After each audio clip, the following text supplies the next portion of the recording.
Choice, your creative superpower. We have the power to manifest as we dedicate attention to our thoughts, but often miss opportunity to achieve the greatest good. Your superpower is waiting to be unleashed to unlock a fuller, more rewarding world for all. Join us every Thursday at noon Mountain Time for Choice, your creative superpower with Zoe Muro.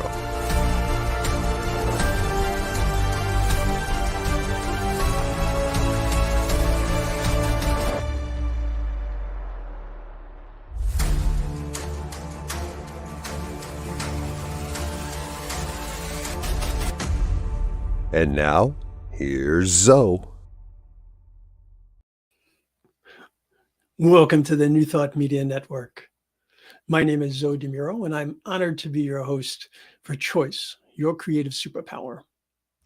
We're here each Thursday at 11 a.m. Pacific Time, 12 noon Mountain Time, and we're here to consider how you can use your superpower to create your life experience for the greatest good. If you're coming back, it's very good to see you here again. And if this is your first time, well, welcome to the show. I am a religious science practitioner at the Oakland Center for Spiritual Living in Northern California. I'm also a transformational coach. I work with people who are looking to live their lives to the fullest. In today's episode, episode 18, we'll be exploring choice and adversity. Now, I have a confession to make. I chose this topic very specifically because it has been my challenge for these past few weeks to see just how I am using my superpower of choice as I address adversity in my own life. As you might have seen, I had to run rebroadcast for a couple of weeks because I was recovering from an illness.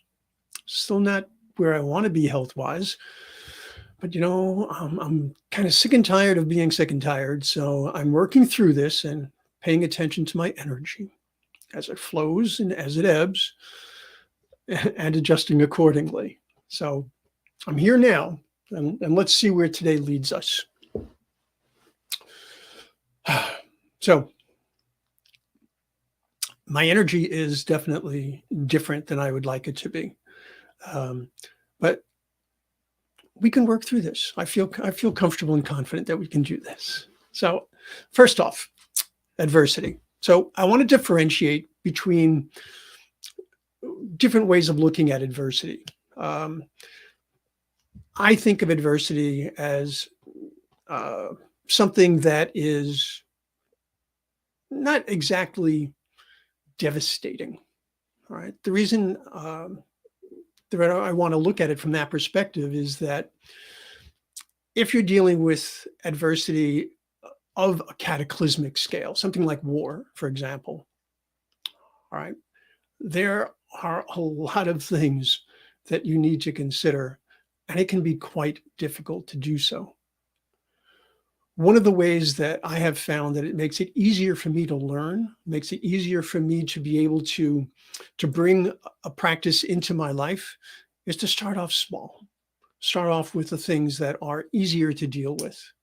So even though it is highly likely that many of the things that we're going to talk about today relating to non-cataclysmic adversity will still apply, okay, to these devastating events, I want to work with what is, I'll call a more personally manageable level, because that gives us a way of dealing with those larger issues. Now, this is my opinion, my perspective on how to deal with this, but let's see how it goes. So I want to start with what I'm dealing with right now. My latest adversity challenge is this illness no one seems capable of diagnosing and resolving. The last theory that I had was that I'm dealing with something called peripheral vestibular dysfunction. Great term. What it means is that my equilibrium gets thrown off. So I'm unsteady on my feet, my visual acuity is reduced, I get migraines. I can't drive. A few weeks ago, I was doing a prayer on the network and closed my eyes. And having lost that visual way of understanding where I was in my spatial awareness, I actually wound up falling out of my chair. So was it annoying? Yes. Did it impact my life? Yes. Was it devastating? No. Only if I let it be.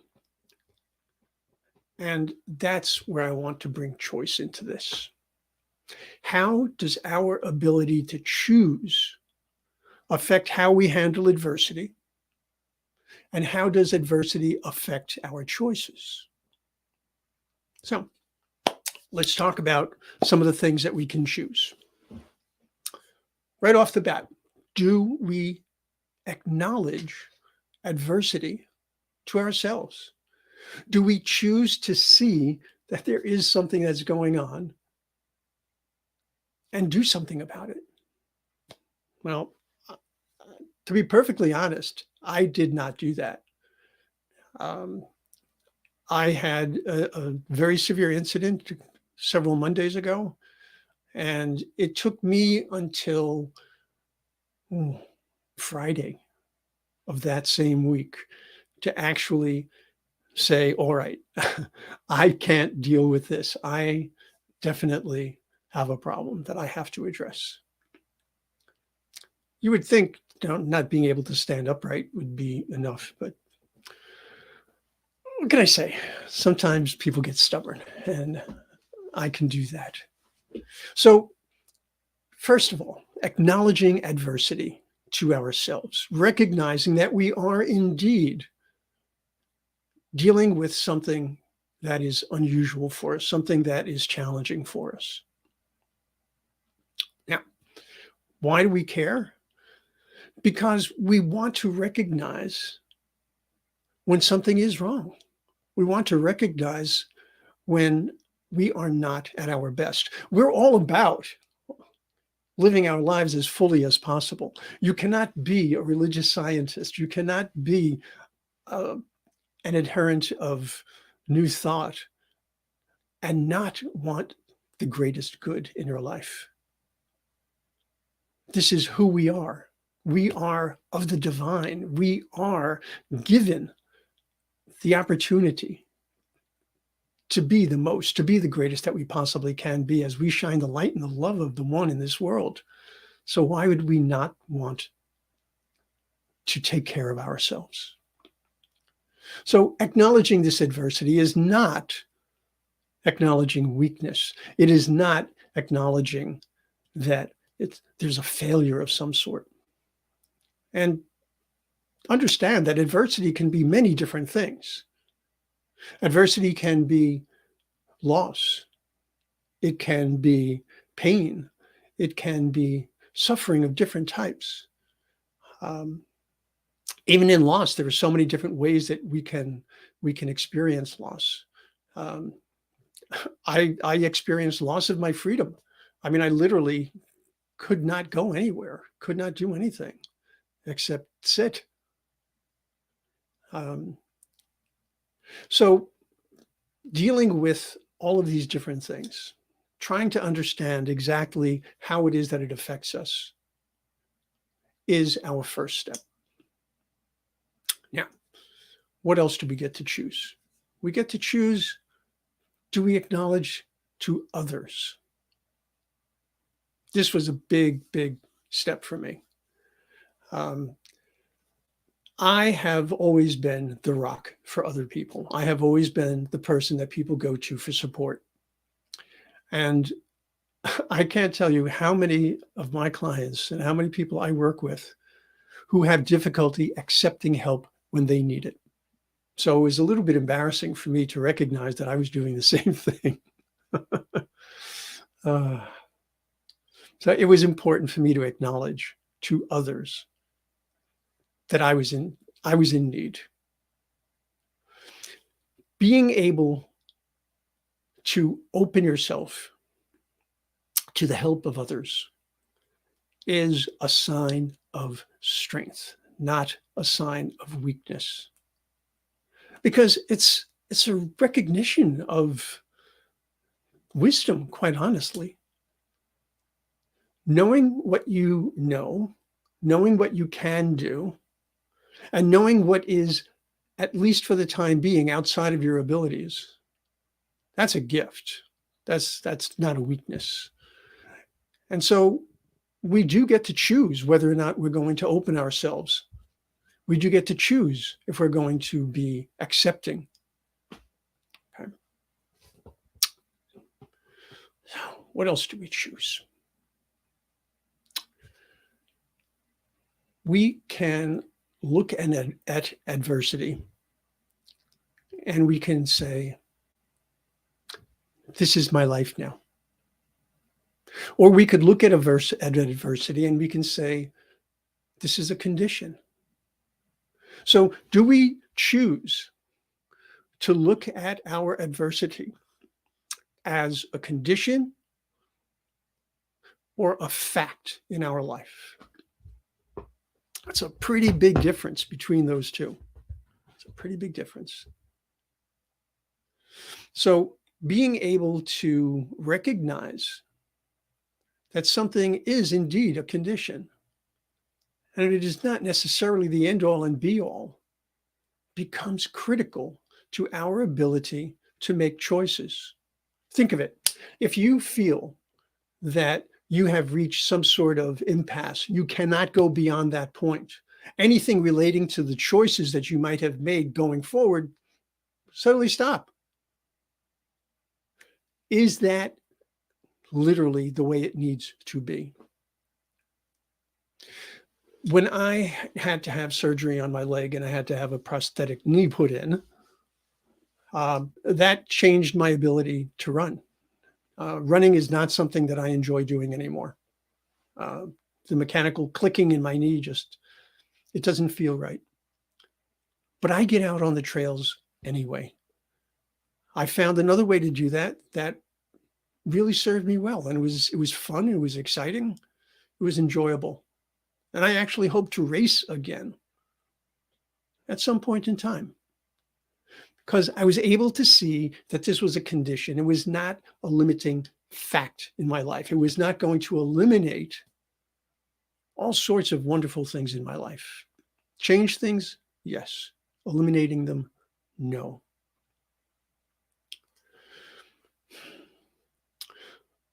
When we look at adversity and we compound its effect by living in the past, we make things so much worse. There's a quote that I saw. I don't know who to attribute this to, unfortunately, but the quote that came across that I really liked was, "You only lose what you can't let go of." You only lose what you can't let go of. And when I talk about compounding adversity and by living in the past, what I mean is, if you look at what you were capable of doing, for example, or a condition that used to exist that you enjoyed, and now that condition no longer exists, or that ability is no longer there. If you live your life in the past and you hold on so tightly to what had been, again, you have limited your choices to move forward. You have limited your ability to find joy. This is a choice that you get to make. Okay.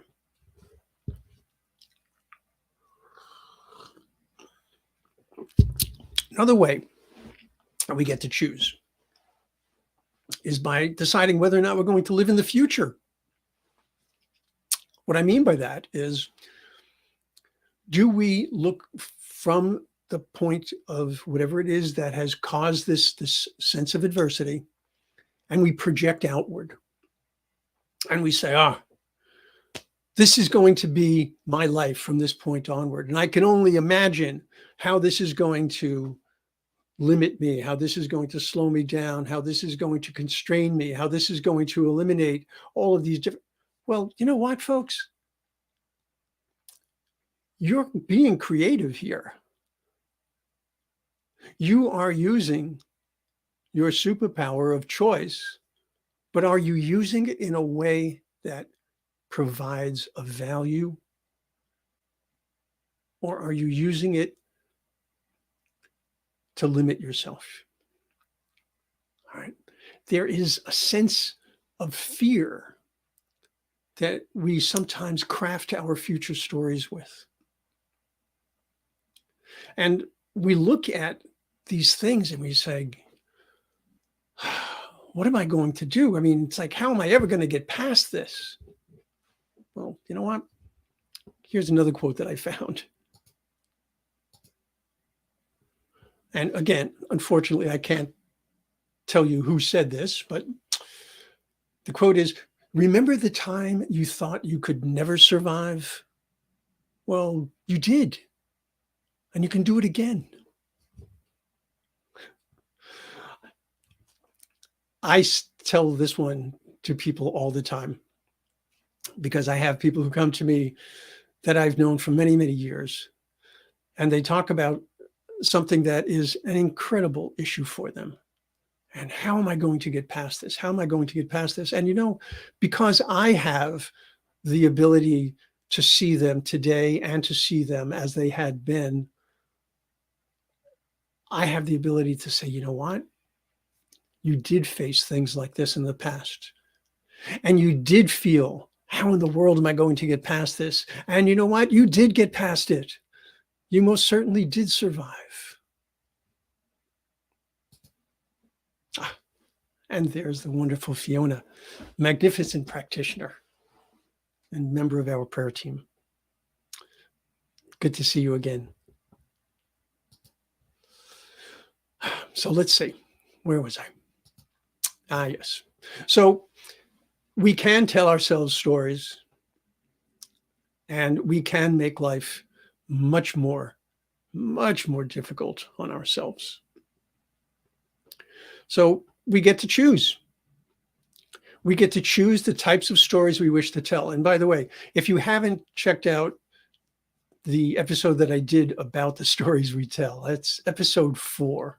I strongly recommend you go back and take a look at that, because the stories we tell, oh my, the stories we tell can limit us or they can open us to tremendous possibilities.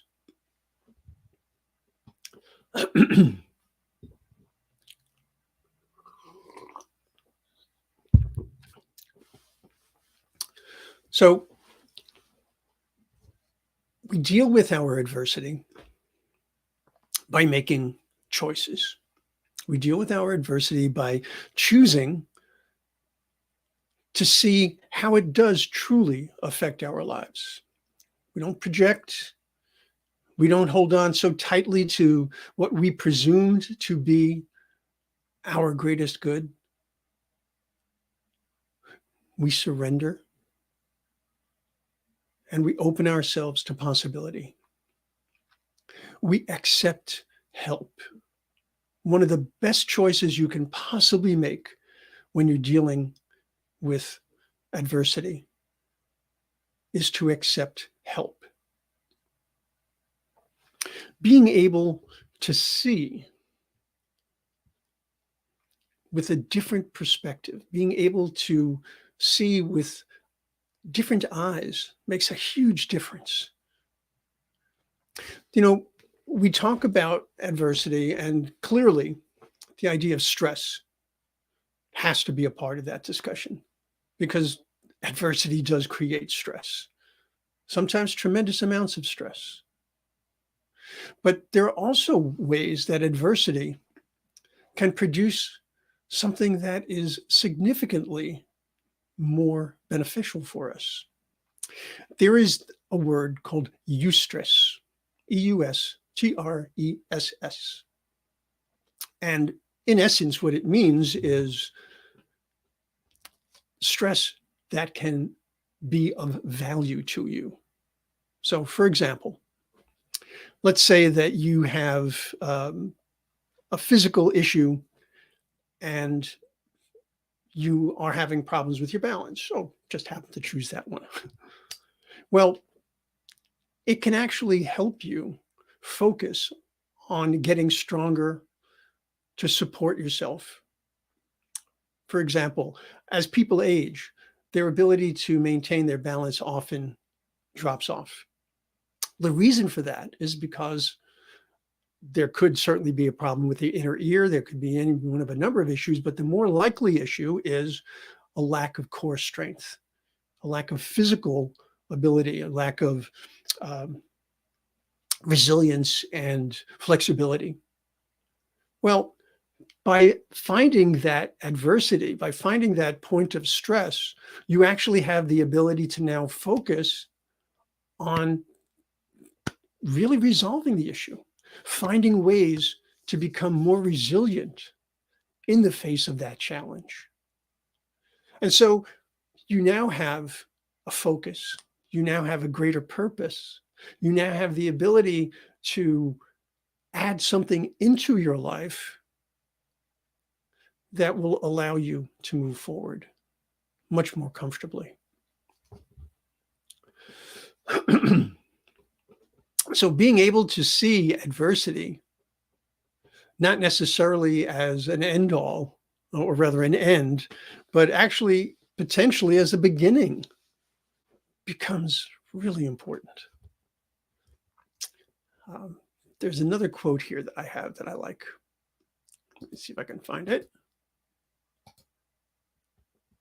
Here we go. Incredible change happens in your life when you decide to take control of what you have power over instead of craving control over what you don't. It's from Steve Maraboli. If you don't know Steve Maraboli, I strongly recommend that you look him up.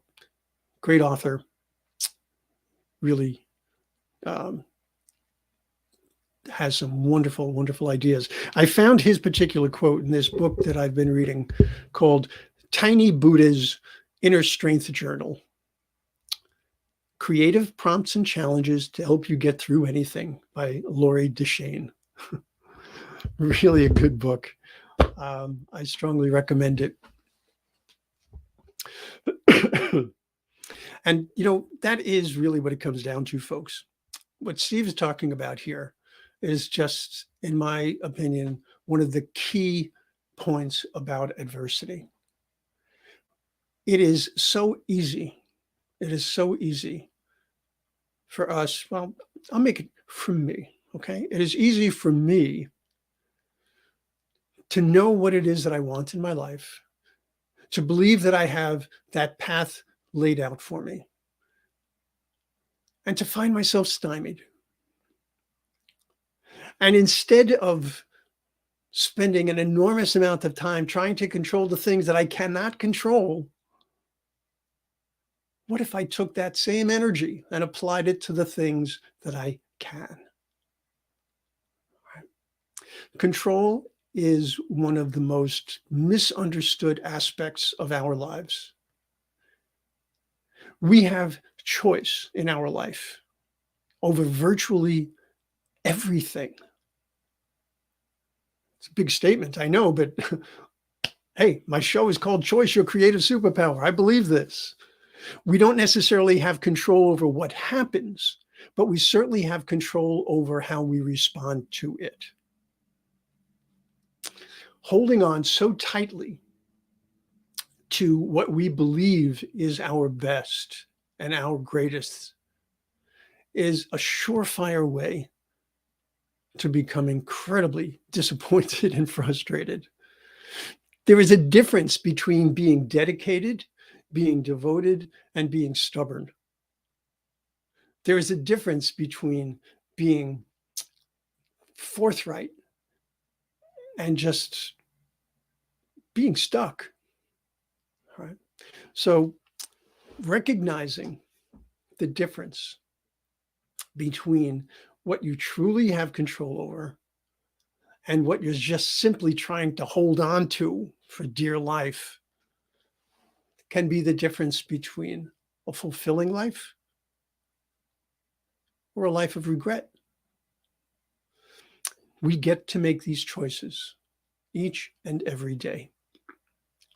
So my hope is that whatever adversity that you are facing, that you would choose, first of all, to recognize it, that you would choose to seek help as needed, that you would choose to understand what its true impact is on your life, not to make assumptions, not to hold on so tightly to what you think it might mean or could mean, but to really work your way through it.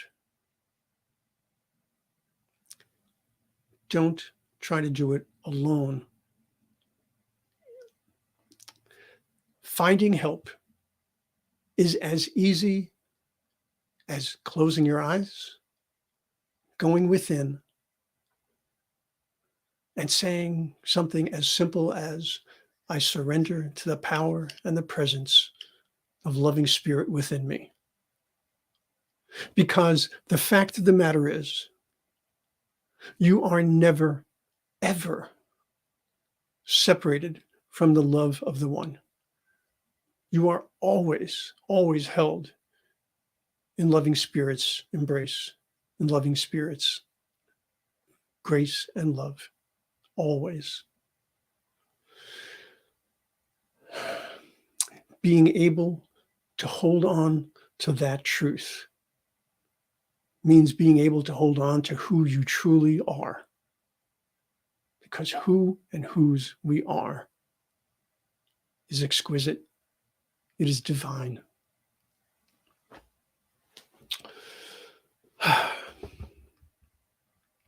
So that is my hope for you these days, that you can allow yourself to tie to that spirit. You know, if you've been on my website, which is livingfullywellness.com, I have a symbol there, which is Fudoshin. And Fudoshin is most succinctly translated as indomitable spirit. Learning to maintain, in spite of adversity, right? And benefiting from the enormous strength of Fudoshin. That is what I wish for each and every one of us, that we can hold on to that indomitable spirit that is always present within. So, folks, I'm here if you would like to share with me, always in confidence, of course, your thoughts, your feelings about choice and adversity. If you're dealing with something that's really troubling you, by all means, please do reach out. And, you know, we pray here on the New Thought Media Network, so you can certainly send a prayer request to ntmedia.org, prayer@ntmedia.org, and we would be absolutely delighted to pray on your behalf. If you have any questions about this show, you have ideas for topics, something you'd like to see me cover, by all means, please do email me. Okay, I would love to hear from you. I strongly suggest, if you have some time, that you check out other things going on in the New Thought Media Network. So, for example, at 12 noon today, Pacific time, that's 1 p.m. Mountain time, check out Finding the Joy in the Journey with my very good friend, the superb Reverend Gina Calvario Krupka. At 1 p.m. Pacific time, that's 2 p.m. Mountain time, there's the Vibrant Living Hour with the ever-engaging practitioner, Ken Ludwig. So if you're looking for prayer, meditation, information, discussion, whatever it might be, we've got it. We've got so much more. We even have music at ntmedia.org/listen. So I encourage you to explore. I encourage you to grow with us. I look forward to seeing you again next week. Until we meet again, choose wisely. Much love and many blessings.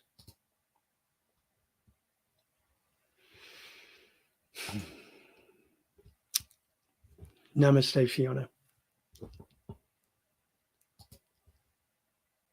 Choice, your creative superpower. We have the power to manifest as we dedicate attention to our thoughts, but often miss opportunity to achieve the greatest good. Your superpower is waiting to be unleashed to unlock a fuller, more rewarding world for all. Join us every Thursday at noon Mountain Time for Choice, your creative superpower with Muro.